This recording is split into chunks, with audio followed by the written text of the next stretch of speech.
Nasusulit mo pa ba yung mga pagkakataon na magkasama pa kayong buo ng pamilya mo sa hapagkainan? Ngayong nasa malayo ka na, masaya ka pa rin ba na mag-isa ka na lang kumakain na hindi sila kasama? Kumusta kayo guys? This is Mike. Welcome ka sa channel ko.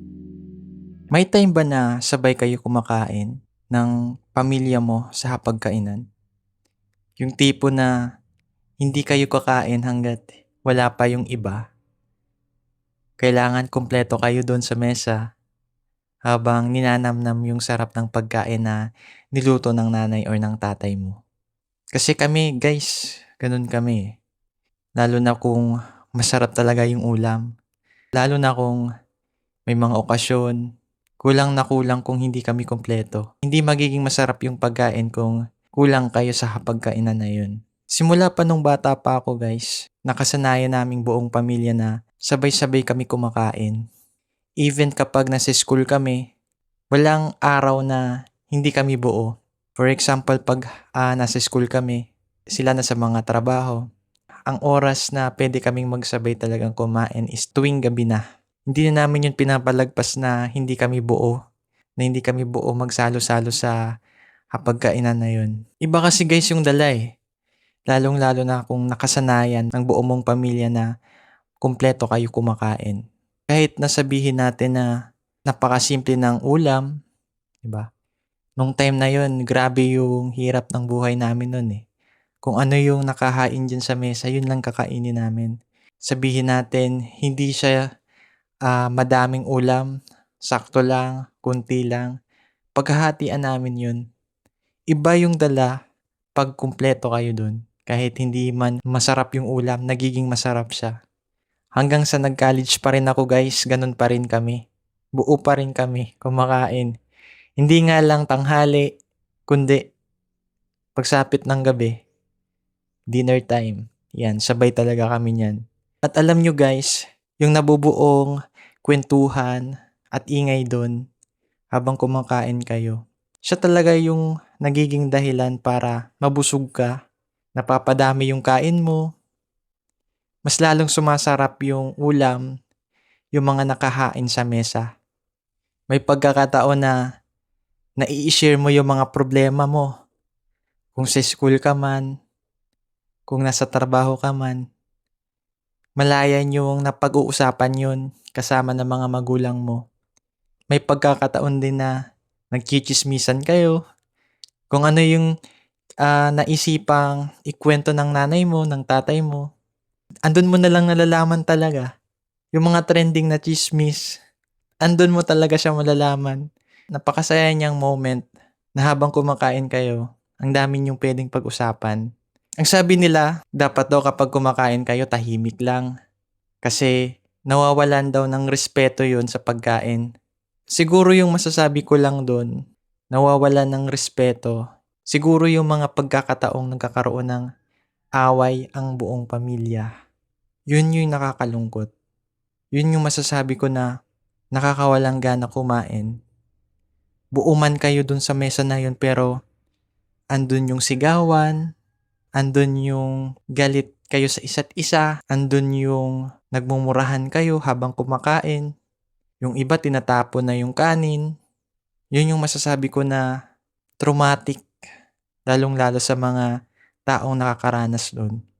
Imbis na magkaroon sila ng bonding, parang nagiging dahilan yun para umiwas na yung mga anak na sabay kumain kasi every time na kumakain, nagkakaroon ng away, nagkakaroon ng gulo.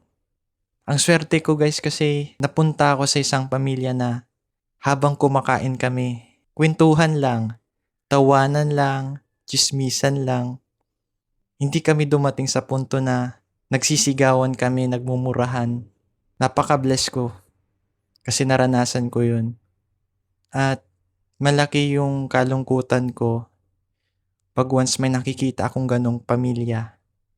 May mga nakikita ko sa social media na nagko-comment sila na sana ganon din yung pamilya ko.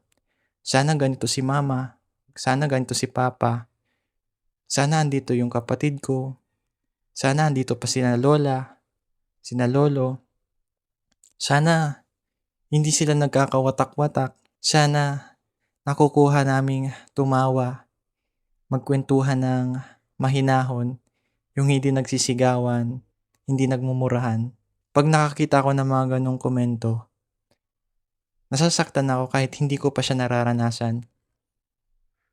Yung masasabi ko na napakaswerte ko, Lord, kasi biniyayaan niyo po ako ng ganitong pamilya, ng ganitong magulang, ng ganitong mga kapatid.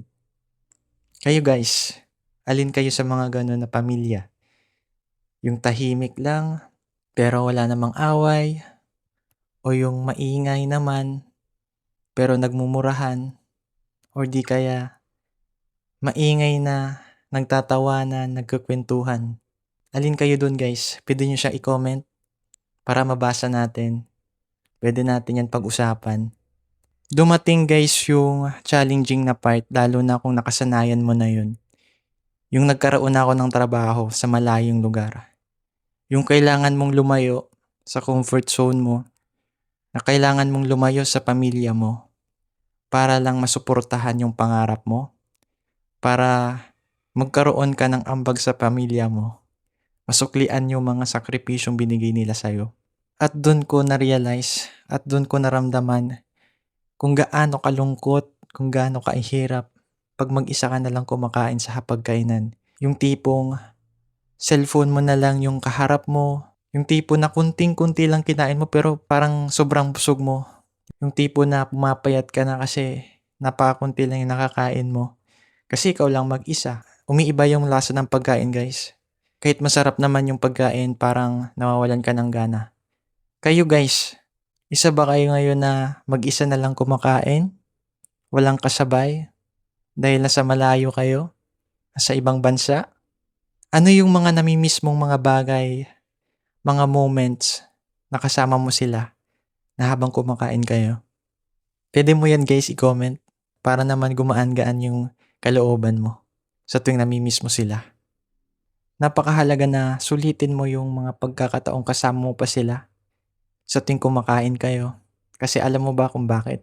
Unang-una, may pagkakataon na darating ka sa buhay mo na kailangan mong magtrabaho sa malayo para sa mga opportunities na gusto mo marating. Doon mo feel yung lungkot, yung mga lungkot na hindi mo sila kasama. Kung sakaling may problema kang pinagdadaanan, hindi mo sila makakausap personally, kundi on call na lang. Kaya hanggang ngayon, kung nag-aaral ka pa or nasa bahay ka pa nila, nakasama mo yung mga magulang mo, yung mga kapatid mo, sulitin mo na. Bitawan mo yung phone mo habang kumakain kayo ng sabay. Andun yung kasiyahan kapag yung attention mo andun sa hapagkainan na yun, nakasama sila. Pangalawa guys, kailangan mong sulitin yung mga pagkakataon na kasama mo sila habang kumakain kayo. Yung naging karanasan mo ngayon, yun magiging gabay mo sa pagbuo mo ng sarili mong pamilya. Pag once na-appreciate mo yung pamilyang meron ka ngayon, ina-appreciate mo yung mga oras na kasama mo sila habang kumakain, yung pinapahalagan mo yung mga kwentuhan habang kumakain kayo. Yun yung napakalagang pambaon mo pag once gusto mo nang bumuo ng sarili mong pamilya. Maaaring pwede mo siyang i-recreate sa magiging family mo. Hindi man totally 100% same na same, pero andun yung vibes. Kung kaya, may mahalagang epekto din ito sa magiging kinabukasan mo. Pangatlo, kailangang sulitin mo yung moment na to na kasama mo pa sila habang kumakain. Kasi madaming kwentuhan at tawanan yung hindi mo na mababalikan pa pag once lumipas na yung mga panahon. Hindi sa lahat ng oras kasama mo sila. Kasama natin sa mundong ginagalawan natin, yung mga magulang natin. Walang permanente sa mundo. Lahat lumilipas. Lahat nawawala. Tanging mga alaala na lang ng kahapon yung pwede mong balikan. Yung mga kwentuhan na yun at tawanan na yun, yun yung nagsisilbi mong apoy para lumaban sa buhay. Yun yung nagiging dahilan para nagiging matatag ka, Natututo kang bumangon sa lahat ng problemang dumarating sa buhay mo. Yung talak na naririnig mo sa nanay mo or sa tatay mo pag once pinapayuhan ka habang kumakain kayo, napakalaking bahagi yun sa magiging ikaw sa kinabukasan mo.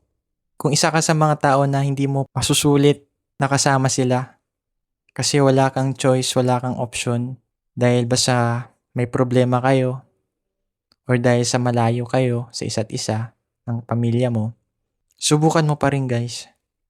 Subukan mo pa rin maglaan ng oras sa kanila. Magpatawad kayo sa isa't isa. Kung ano yung mga problemang naging dahilan yun para hindi na kayo magsabay kumain.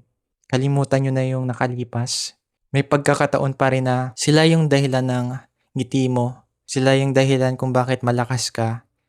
Kung bakit bumabangon ka hanggang ngayon. At kung malayo ka man sa kanila, maglaan ka pa rin ng oras na magkaroon pa rin kayo ng moment na sabay-sabay kayo kumain. Na magkwentuhan at magtawanan. Yung moment na yun, magiging baon din nila yun para hindi sila mangulila. Pasahin mo sila sa paraan na hindi nila makakalimutan. Kasi ang pera guys, nandyan lang yan eh. Mahahanap mo yan basta magpursige ka lang sa trabaho. Pero yung pagkakataong kasama mo sila, yung mabubuo nyong kwentuhan, hindi na yan mababalikan pa. Hindi na yan pwedeng ma-recreate pa. Pwede mo siyang gawin sa ibang tao pero iba pa rin yung sarili mong pamilya. Malay nyo guys, yun pala yung hinihintay nila. Kailangan lang ng initiation mo para gawin mo yun. Baka mawala na yung sakit na nararamdaman nila, yung mga hinanakit nila, yung pangungulila nila nung umuwi ka sa kanila. Subukan nyo guys. Walang mawawala sa inyo kung gagawin mo ngayon. Kaya't hanggat may oras ka pa, hanggat may oras pa sila sa'yo, gawin mo na. Laanan mo na sila ng pagkakataon na makasama ka at makasama mo rin sila. So ayun lamang guys. Salamat sa panonood at pakikinig sa buong video na to. Sana may nakuha kang motivation. Pwede mo tong ibahagi sa mga taong kilala mo na ganito rin yung sitwasyon nila. Hanggang sa ulitin guys. Maraming salamat.